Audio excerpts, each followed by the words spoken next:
ఉన్నా ఒక interesting thing, ఇప్పుడు ఇది ఆలస్యంగా జరిగిన ఒక మంచి థింగ్. సుప్రీంకోర్టు 3 నెలల ప్రెసిడెన్సీ ఏదైతే వచ్చిందో మంచిది కాదు రెహానా ఇది. ఎందుకంటే ఒక పార్టీని గెలిపిస్తే ఇంకో పార్టీలు జాయిన్ అవ్వడం, అభివృద్ధి అని చెప్పి ప్రతిపక్షమే అంటూ లేకుండా పోవడం, బహిరంగంగా సరే ఏదో ఇప్పుడు ఏదో తిరగడం కాకుండా డైరెక్ట్ కండువాలు వేసుకుంటారు భయం లేకుండా.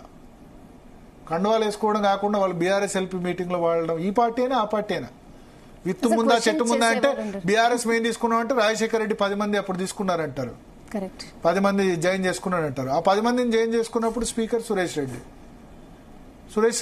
2 సంవత్సరాలు దాన్ని ఆలస్యం చేసి ఇప్పుడు మీ పార్టీలో ఉన్నారు కదా.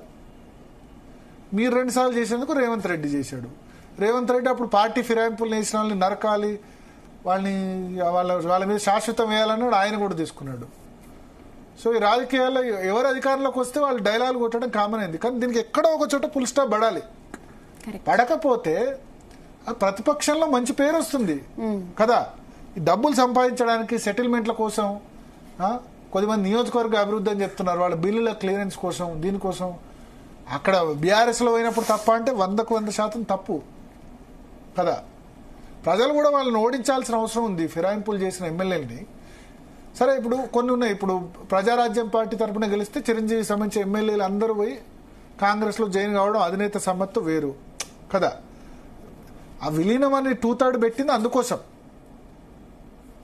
కానీ అసలు ప్రతిపక్షమే లేకుండా మేము అధికార పక్షంలో ఉంటాం, కూర్చుంటాం, అందరం అధికార పక్షమే. పోయినసారి అయితే 119 మంది ఎమ్మెల్యేలు గెలిస్తే 89-90 టీఆర్ఎస్కి వస్తే 13 మంది, 19 మంది కాంగ్రెస్ గెలిస్తే 13 మంది జాయిన్ అయ్యారు. 103 మంది వాళ్ళు, మజ్లిస్ 7, 110 మంది, 110 మంది అధికార పక్ష ఎమ్మెల్యేలు. ఇక మిగిలింది ఎవరు? 3 బీజేపీ, అది కూడా Raghunandan, Etela last by elections లో గెలిచారు. Raghunandan, triple R Raghunandan, Raja Singh plus Etela Rajender, 3. Congress లో 6 మిగిలారు. 9 మంది ఆపోజిషన్, 110 మంది అధికార పక్షం. ఏమైంది? ఓడిపోయింది కదా టీఆర్ఎస్. 110 మంది అధికారులు అందరినీ చేర్చుకుంటే ఇంకా ప్రజలు యాక్సెప్ట్ అవుతారా? మంచి బుద్ధి చెప్పారు టీఆర్ఎస్ కు ఈ అధికార పక్షం చేర్చుకున్నందుకు అని కొద్దిమంది అనుకుంటున్నారు.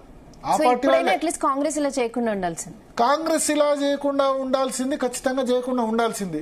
వాళ్ళేం చెప్తారు, మా పార్టీకి ఇప్పుడు 64 సీట్లే ఉన్నాయి, 4 సీట్లే ఎక్కువ ఉన్నాయి కదా. మా కేసీఆర్ మా ప్రభుత్వం మధ్యలో పడిపోద్ది అన్నాడు, మా ప్రభుత్వాన్ని కాపాడేందుకోసం మేము చేసుకోకూడదు అని వాళ్ళు అంటారు. ఇప్పుడు మొదటిసారి టీఆర్ఎస్ చేస్తే ఎవరు తప్పని లేదు రానా.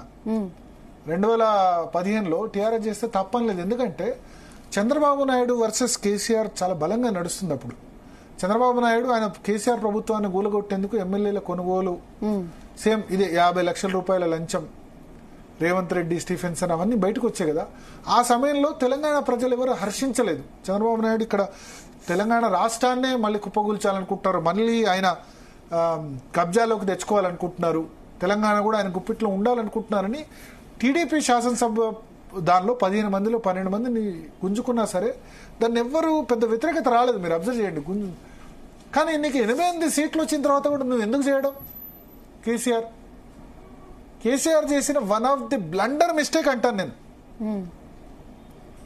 అది కనుక చేయకుండా ఉంటే, ఇది ఎమ్మెల్యే అనేవాడిని చేయకుండా ఉంటే బాగుండేది కదా. దానిలో జిహెచ్ఎంసీ నుంచి వచ్చిన వాళ్ళు కాకుండా మిగతా వాళ్ళు ఓడిపోయారు. కాంగ్రెస్ నుంచి వచ్చిన వాళ్ళు మెజారిటీ ఎమ్మెల్యేలు ఒక సుధీర్ రెడ్డి ఒకటి గెలిచినట్టున్నాడు, అది జిహెచ్ఎంసీ కాబట్టి. మిగతా వాళ్ళందరూ ఓడిపోయారు. అది జంప్ అయిన వాళ్ళంతా కూడా, వాళ్ళకు కూడా ప్రజలు శిక్ష విధించారు.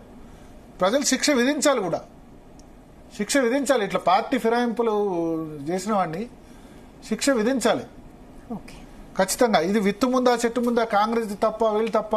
ఇప్పుడు ఏమంటారు, వాళ్ళు చేశారు కదా, చేసినప్పుడు మరి వాళ్లకు మీకు తేడా ఉంది. అందుకని వాళ్ళు నోడగొట్టారు కదా, కేసీఆర్ నోడగొట్టారు కదా. 88 సీట్లు